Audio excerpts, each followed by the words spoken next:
we are going to start off with a base coat of rosy shadow on all the fleshy bits. In this model, the armpits aren't exposed. If they were, I'd have used a bit of chestnut brown on the mini.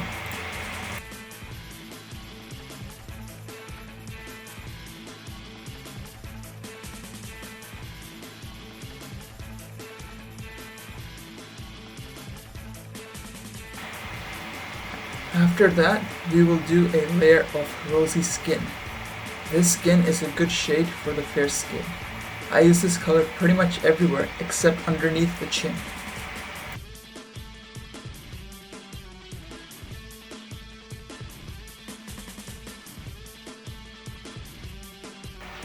Then I layer once again using Reaper's Fair Skin. This is the main skin color that I use for this model. To make sure I get as much detail as possible, I try to do at least 2 layers of this.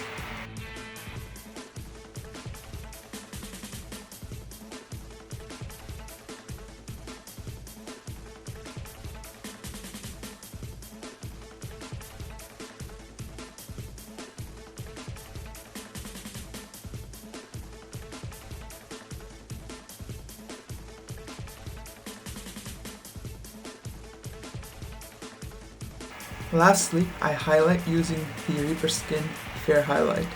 Some good areas to use this are the nose and the upper finger on the hands. I finally do the last highlight on the skin using white.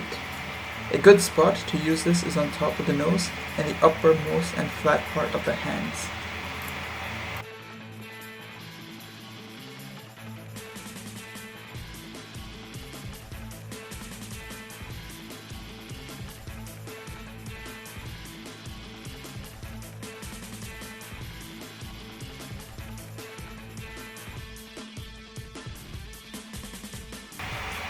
And with that, we're done with the skin. After that, we're moving on to the armor and the clothing. For the armor, I would say we do a base coat with lead belcher. You should do about 3 or 4 base coats with this one.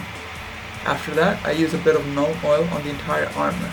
This is great for adding some detail onto the chainmail. Finally, I use GW's Iron Hands on the upper areas of the armor. Once you've got that little pattern down, you would want to do it for the exact same pattern for the sword.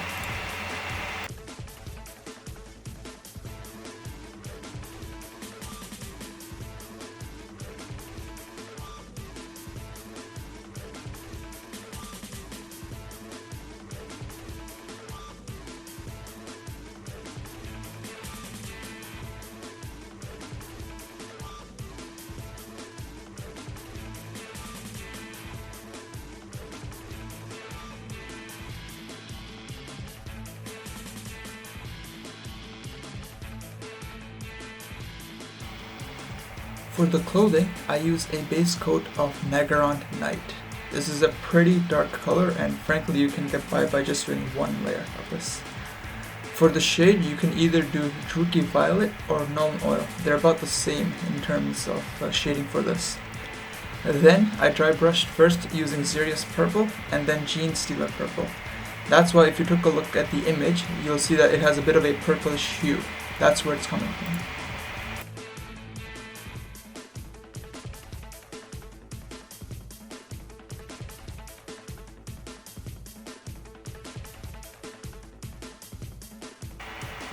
Then I used Abaddon Black on the gloves and the eyes. The eyes are pretty simple. First you cover the eyes in a layer of pure white, and then you put 1 simple black dot in the center.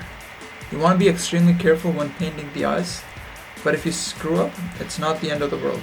Just go back and repaint the messed up part.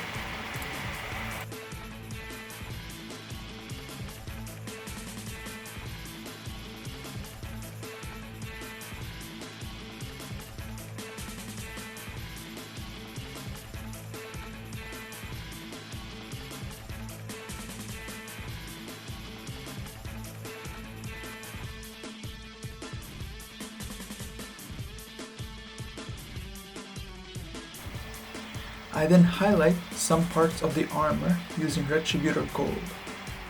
If you wanted to do some further details, you can use the Auric Armor Gold, but really that does barely is noticeable.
And then I painted the last part on the model, which was the horn.